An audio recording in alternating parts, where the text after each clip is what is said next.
Olá, Universo Épico no ar, e no programa de hoje vamos bater um papo legal sobre livros. E olha, nosso primeiro entrevistado já está aqui comigo, é o André. Tudo bem, André? Tudo bom, Michel? Tudo bom a todos que assistem à TV Câmara Campinas? Perfeito. André, a gente vai falar sobre a sua obra, né? Onde Pousam Urubus. Exatamente, Onde Pousam os Urubus, é sobre ela que a gente vai conversar hoje. Então, já começa aí contando pra gente do que se trata, né, a sua história. Bom, esse é meu mais recente romance. Ele se passa em um país fictício, que ficaria ao norte do Brasil. E esse é um país que passou por 30 anos por uma ditadura tirana. E com a morte do ditador, a população se encontra pela primeira vez diante de eleições diretas. Eles vão escolher quem será o novo governante, quem será o novo presidente dessa nação fictícia chamada Nova Amazônia. E o livro é sobre isso, é sobre uma disputa política pela presidência da nação. Óbvio que ele vai muito além da questão política em si. Eu entendo que muita gente poderia achar maçante ler um livro com uma história sobre uma disputa política, depois de tanto que a gente vê política na TV, nos jornais e em redes sociais. Então, esse é o pano de fundo, mas a trama real é sobre o lixo e sobre as condições subhumanas que metade da população desse país fictício, chamado Nova Amazônia, vive. Então, metade da população está em uma ilha fluvial, que se chama Pouso Alegre, e nessa ilha fluvial é para onde o lixo da capital, chamada Londonésia, é enviado, sem nenhum cuidado, sem nenhum tratamento, e parte da população dessa ilha fluvial vive do lixo. E daí que vem o nome Onde Pousam os Urubus. A ilha se chama Pouso Alegre, que é o local onde pousam os urubus. E é em cima disso que a história se desenrola. Eu vi que tem uma relação ali, talvez uma referência, inspiração com Ilha das Flores, que é um documentário super importante. Exatamente. A ideia de escrever esse livro, ela surgiu há mais ou menos um ano atrás, quando eu me deparei com duas situações. Primeiro, eu vi uma postagem em redes sociais de um trecho do Ilha das Flores. Eu já tinha assistido esse curta-metragem do Jorge Furtado há muito tempo, acho que eu devia estar na quinta, sexta série, quando chegou um professor com um carrinho empurrando uma televisão de tubo e um aparelho de videocassete para a gente poder assistir o Ilha das Flores. E eu vi aquela postagem e falei, não, quero assistir esse documentário de novo. Procurei, achei, assisti. E em questão de semanas, começaram a estourar reportagens sobre o Brasil retornando ao mapa da fome. Inclusive uma foto que acho que chocou o Brasil, que eram de pessoas pegando restos de comida, restos de alimentos, na caçamba de um caminhão de lixo. E na mesma época apareceram notícias sobre pessoas comprando carcaças de frango em açougues ou levando para casa restos, ossos, para tentar fazer alguma coisa que desse para servir de alimento. E foi aí que veio a urgência de escrever Onde Pousam os Urubus. Falei, não, eu preciso transformar isso tudo em uma história de ficção que, como toda a minha obra, reflita um pouco da realidade para tentar chamar leitores e leitoras para reflexão. Isso é o que acontece no nosso país, não apenas no Brasil. A fome não é a exclusividade nossa, infelizmente, mas para chamar a atenção das pessoas. Olha, isso está acontecendo, a gente pode não ver, mas isso está acontecendo. E a ideia de criar um país fictício foi justamente para tirar o foco de, isto é o Brasil, isto é governo A, governo B. Não, isso é uma situação crônica que acontece em vários locais do mundo, inclusive no Brasil, e o que a gente pode fazer a respeito disso? Acho que foram essas as provocações que eu tentei trazer nesse romance. Para a gente da área da comunicação, do jornalismo, o curta-metragem, né, Ilha das Flores, é obrigatório na faculdade assistir esse documentário. Então fica como dica para você aí de casa, né? Se gerou uma certa curiosidade, vale a pena assistir. A gente segue aqui com a outra dica, que é o livro do André, então, Onde Pousam os Urubus, né? Você falou sobre a política, né? E, claro, deu uma suavizada com outras tramas, né? Mas você mesmo já adiantou aí que é um caminho espinhoso, né? Porque às vezes as pessoas sentem uma certa repulsa em falar em política, né? Mas falar em política é necessário, porque a política, ela tá, assim, na nossa vida, ela é muito presente, né? As nossas relações. Então, tem ali as críticas, né? Então você trouxe, além do entretenimento, do romance, né? Também a política para uma reflexão.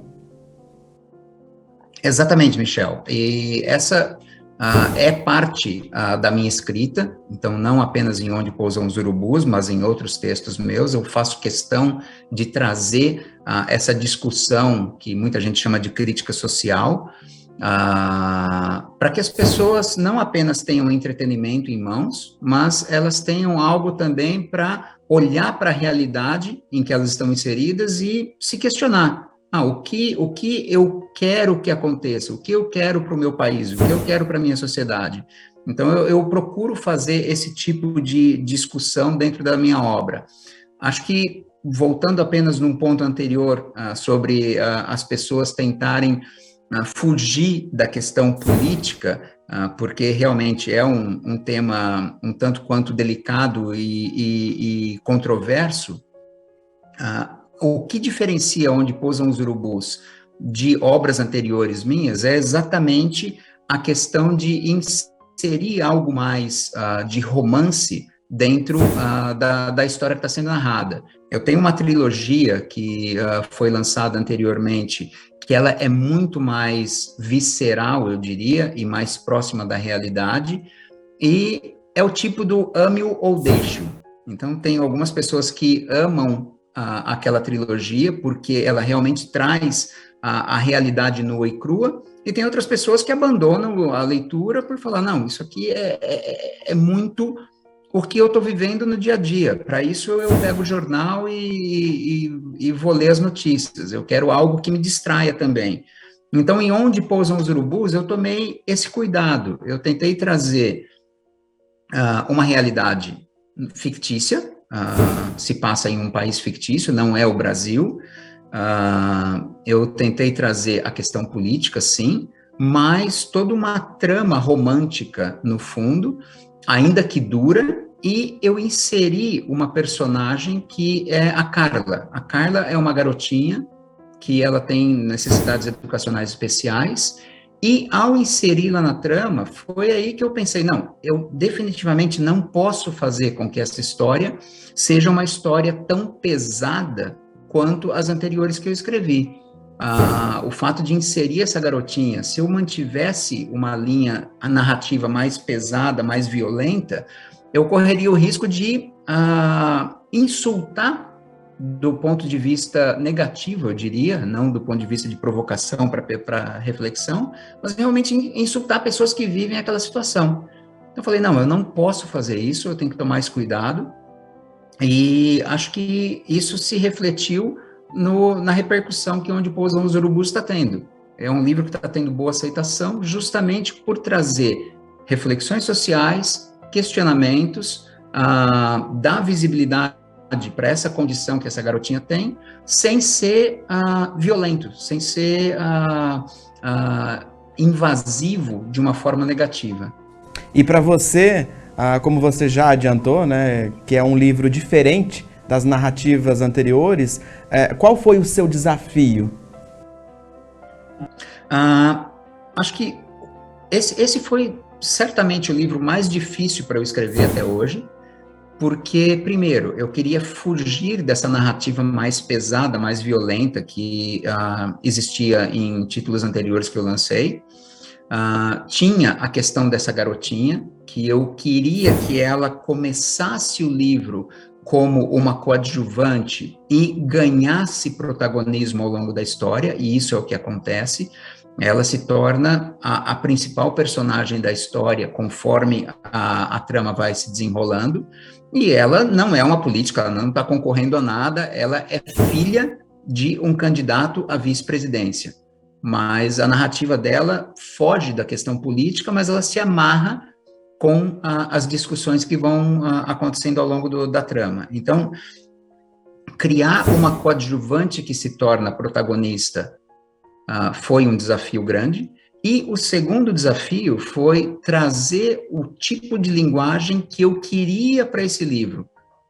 Quando eu assisti a Ilha das Flores, e você conhece muito bem Ilha das Flores, porque, como você disse, é um curta-metragem obrigatório dentro de jornalismo, a narrativa dele, ela segue algo muito peculiar, ela tem uma forma de contar a história muito específica. E eu queria aquele tipo de narrativa no meu livro. Eu queria trazer aquele tipo de narrativa, eu queria que houvesse repetições de frases e de falas e de coisas que acontecem de forma proposital, mas isso não pode ficar cansativo, porque senão o leitor vai olhar aquilo e pensar que, poxa, o André não tem criatividade para escrever outra coisa, por que ele está repetindo isso?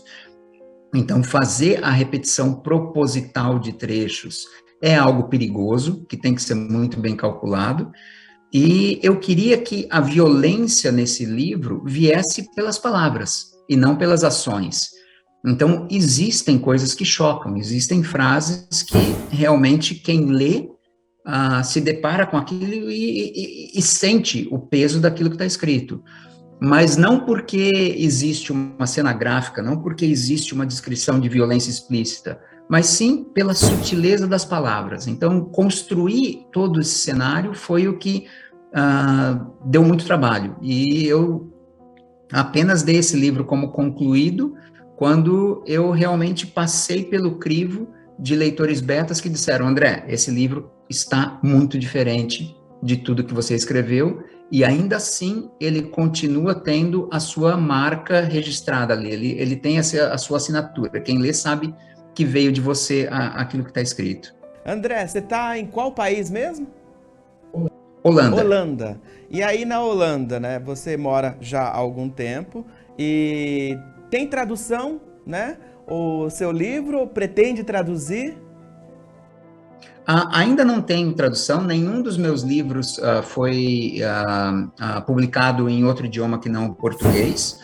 Eu uso muito a plataforma Kindle, que é a edição digital pela Amazon, e até por isso eu pretendo seguir com eles em português. Se Onde Pousam os Urubus continuar tendo a aceitação que ele está tendo, eu posso eventualmente pensar em uma tradução, mas hoje o custo, o investimento, acho que não justifica. Então, por enquanto, só em português, disponível na Amazon Kindle. Voltando, vamos falar um pouquinho da sua trilogia, então?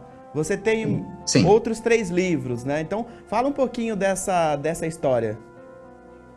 Bom, a trilogia se chama Brasil de Leviatã. São 3 livros, são 2 romances e um conto que interliga o primeiro e o terceiro.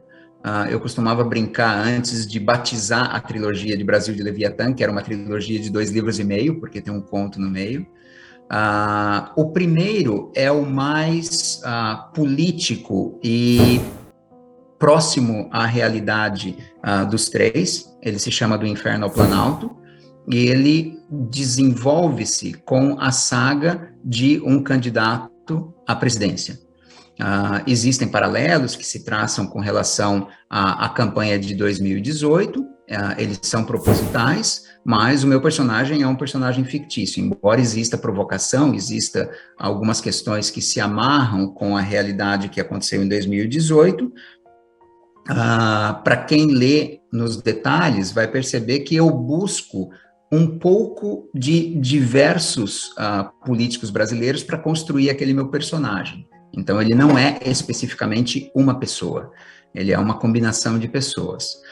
E eu misturo nesse primeiro livro, realidade com fantasia. Então, existe uma primeira das 4 partes do livro, se passa no inferno, Então, existe uma pessoa que faleceu e essa pessoa está sendo julgada, então tem um clima, mais ou menos, para quem leu a Auto da Compadecida, ou viu o filme Auto da Compadecida, que existe o julgamento do Chicó e outros personagens, com menos lirismo e menos comédia. É a mesma ideia, então tem um personagem morto que está sendo julgado. Esse personagem retorna à vida no Brasil, na década de 70, e a partir dali existe a sua ascensão como político. Esse é o do Inferno ao Planalto. O segundo, que é um nome curioso, ele se chama Monkey 19913, é um conto que conecta o primeiro com o terceiro livro. Ele se passa em Campinas, é uma história que se passa aí, eu morei em Campinas por 11, 12 anos, e tudo começa no estádio da Ponte Preta. E do estádio da Ponte Preta, por isso o Monkey, o macaquinho da macaca, surge nesse conto um grupo terrorista brasileiro. Então essa é a ideia que conecta os dois livros. E o terceiro livro, que é o Teocracia Brasilis, esse é uma distopia, não vai muito avançado no tempo, ele vai até o Brasil de 2028, e ele narra a ascensão do Brasil como uma potência mundial e uma potência mundial teocrática. Então, o Brasil, ele abandona totalmente a Constituição, ele se torna um país teocrático, que segue a Bíblia como norma jurídica, e é a disputa desse Brasil como potência mundial e um grupo terrorista que nasceu nesse conto, que nasceu em Campinas, e tenta derrubar o governo teocrático que foi instalado. Então essa é a minha trilogia. Bem legal, acho que o pessoal de casa ficou interessado. E quem ficou interessado, então, na trilogia e Onde Pousam os Urubus, como é que faz? Como é que te encontra? Meus livros, eles estão na Amazon Kindle, então se você entrar no site da Amazon e digitar André L. sem ponto, Braga, você vai encontrar todos os meus títulos. Essa trilogia está lá, Onde Pousam os Urubus está lá, e alguns outros livros que seguem mais uma ideia de dramas psicológicos.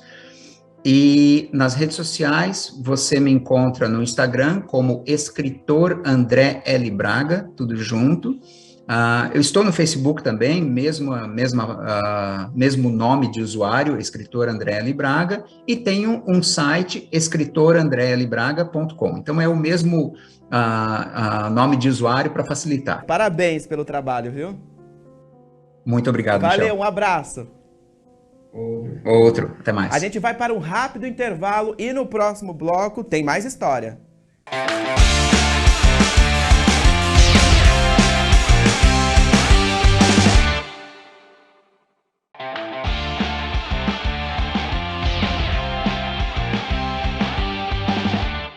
Estamos de volta, segundo bloco do Universo Épico. A gente segue aqui falando sobre livro. E olha, nosso próximo convidado já está conectado aqui comigo. É o Pedro. Tudo bem, Pedro? Tudo sim, Michel. Tudo jóia. Tudo ótimo. Pedro, vamos falar do seu livro, Lute como uma Garota, é isso? Exatamente. Então conta pra gente, Espero né? que a gente tenha um bom papo aqui hoje. Então fala aí pra gente, né, a sua história. Bom, pode-se dizer que eu fui empurrado para a literatura, não foi bem eu que escolhi ela, né? Depois de eu ter sobrevivido a certo acidente, eu fiquei pensando comigo mesmo, e se caso tivesse acontecido pior e eu não tivesse feito o que eu sempre tive vontade de fazer na vida, em vez de ficar adiando, quero escrever um livro. Acabei optando por não esperar mais e seguir com a minha vocação, que sempre foi a literatura, desde a adolescência. Mas não chega a ser uma biografia? É uma biografia? Bom, é um romance autobiográfico, na verdade. Aborda desde o início até o acidente e como se desenrolou essa trama até que eu chegasse até aqui, conversando com você agora. Então conta pra gente a sinopse. Bom, a sinopse do livro é: você acredita em alma gêmea? Te convido a conhecer a minha história e tirar as suas próprias conclusões. Por meio de uma narrativa envolvente, narrador-personagem, este romance autobiográfico relata o encontro de almas. Há muito tempo desorientado e sem perspectiva de vida, Pedro encontra uma garota que irá fazê-lo reavaliar as suas crenças, lhe ensinando que para ele se tornar homem primeiro, ele terá que aprender a lutar como uma garota. E esse evento que aconteceu na sua vida, né, que desencadeou aí até chegar no livro, né, você pode compartilhar o que de fato aconteceu? Porque eu tenho certeza que o pessoal de casa está curioso, né? Sim, claro. Eu acabei sofrendo um acidente e apesar de ter sido um pouco grave, eu saí tudo bem. O que acontece? Eu fiquei em coma por alguns dias e quando acordei, ainda em questão de estar meio tonto pelo que de fato havia ocorrido comigo, eu acordei com certas lembranças que eu não lembrava se eram sonhos ou se de fato haviam ocorrido. E sem pensar duas vezes, eu decidi anotar tudo num papel. Aí desenrola a trama. Você nunca tinha pensado em escrever um livro? Isso não passava, né, por alguma ideia, algum planejamento? Bom, essa é uma boa pergunta. Na verdade, planejar, eu nunca havia planejado. Mas desde adolescente, quando eu li meu primeiro livro, chamado O Alquimista, do autor Paulo Coelho, depois dali minha vida mudou e eu fiquei pensando, caramba, um dia eu quero escrever um livro e ser que nem ele. No caso, mas aí a gente acaba tendo serviço, faculdade, estudo e acaba sempre adiando. Não, vamos esperar mais um pouquinho. E nessa eu fui me arrastando e quando vi, acabou me envolvendo num acidente. Eu falei, bom, agora não dá mais para esperar. A gente adia e não sabe, na verdade, o que vai se desenrolar no dia de amanhã. A gente não tem certeza de nada, né? E desde o momento que você decidiu, vou escrever o livro, né? Quanto tempo levou, né, para sair hoje, né, e você chegar aqui e contar essa história pra gente, livro pronto? Bom, o início de fato se deu quando a gente entrou em quarentena, que foi a época da pandemia. Aí tivemos, por obrigação e também por respeito aos outros, ficarmos isolados dentro de casa, né? E acabou acumulando bem na hora do momento que eu tinha melhorado. Aí eu peguei e falei, bom, agora a gente já tá dentro de casa, não tem para onde correr, eu vou dar início a escrever a história, o meu livro, né? Acabou que deu por volta de um ano e meio, só que a demora foi um tanto porque o livro tem uma estrutura um pouco singular. Eu decidi escrevê-lo de uma forma que pudesse interagir com o leitor, ele fosse o leitor estivesse presente ali na história. Não como uma história extensa que quando você já está na 10ª página ou na 20, você já cansou, já vou ler depois um pouquinho. Eu quis engajar o leitor na história, tornar ele presente ali, sem ele ter a opção de ler depois. Não, eu preciso terminar agora. Por volta de um ano e meio.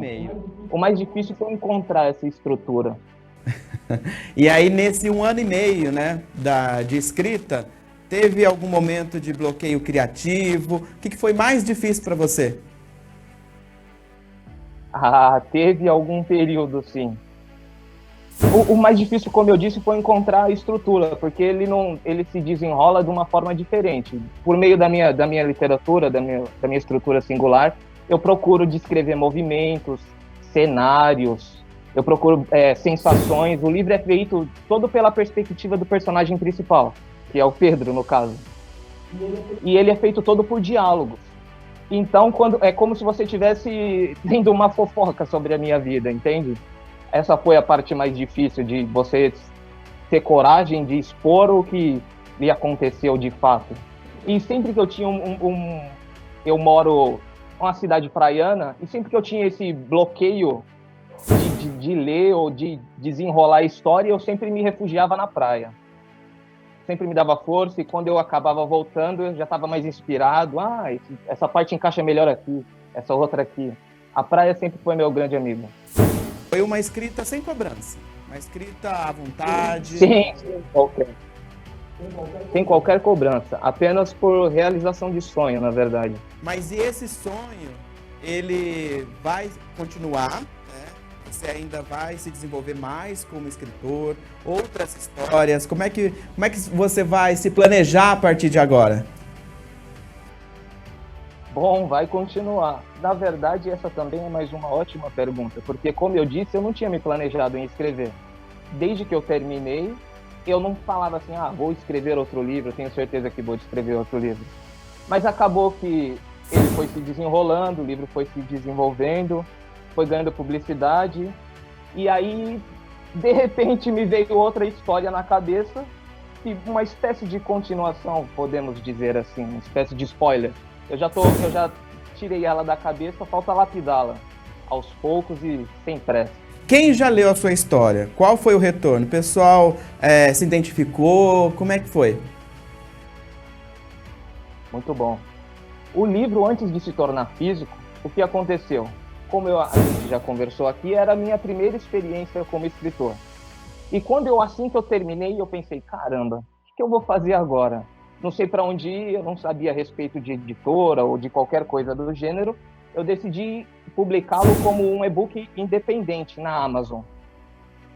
Eu falei, bom, se tiver certo retorno, eu continuo. Acabou que o livro entrou no top 100 dos mais vendidos da Amazon, até para minha própria surpresa. A partir daí, eu falei, bom, agora é interessante, eu vou procurar uma editora para uma publicação de um livro físico. E acabei encontrando também uma editora chamada Multifoco, que apostou na minha história e que deu andamento nessa carreira de escritor também. Mas eu tive, desde o início, muitos feedbacks positivos o fato da história, de como ela se desenrola e como ela prende o leitor, abraça e envolve, e quando termina, ele pensa assim, caramba, acho que eu li rápido demais. Devia ter lido mais devagar. Você é uma pessoa perfeccionista?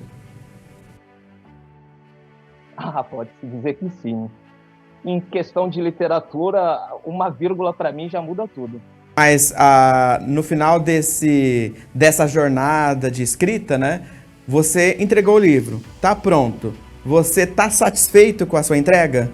Mudaria alguma coisa? Na verdade, não. Eu me fiz essa pergunta antes de terminá-lo. Eu falei, será que agora? E sempre adiava, agora. Não, ainda falta isso daqui. Foi um trajeto ainda que curto, bem complexo, porque para mim sempre faltava alguma coisa. Não, aqui pode melhorar. Talvez eu mude ali. E nessa eu fiquei um pouco preso até terminar de fato. Ô Pedro, por que é que o pessoal de casa precisa ler Lute como uma Garota? Bom, início, como eu havia dito, o texto, apesar de ter o título Lute como uma Garota, é voltado todo pelo personagem principal, que é do sexo masculino, o Pedro. Mas essa não é a parte que ainda envolve e te desperta a curiosidade de ler. É a forma que o texto é lido.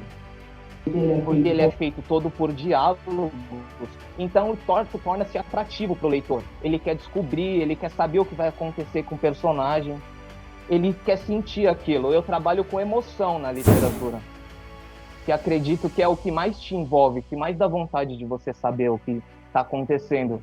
Eu pensava em escrever algo que eu gostasse de ler, algo que me interessasse, e por isso o texto não é extenso, ele é mais curto, mas de certa forma ele te prende, e quando você termina, de fato, eu recebi esses feedbacks que as pessoas falam assim para mim, caramba, eu acho que eu li seu livro rápido demais, eu vou tentar ler de novo para captar cada experiência possível que ele transpõe para nós leitores, no caso. Isso que me deixa mais contente.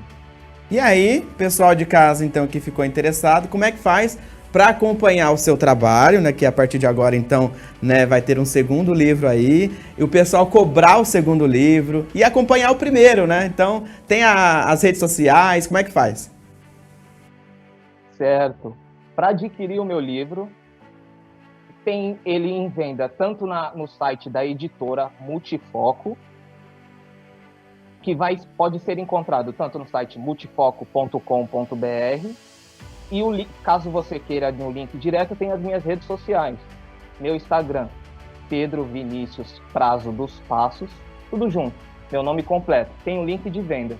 E se caso o leitor ou telespectador aqui do Universo Épico queira um livro com a dedicatória do autor, é só pedir também para mim diretamente por as minhas redes sociais ou pelo meu WhatsApp, que está disponível no meu Instagram, Pedro Vinícius Prazo dos Passos.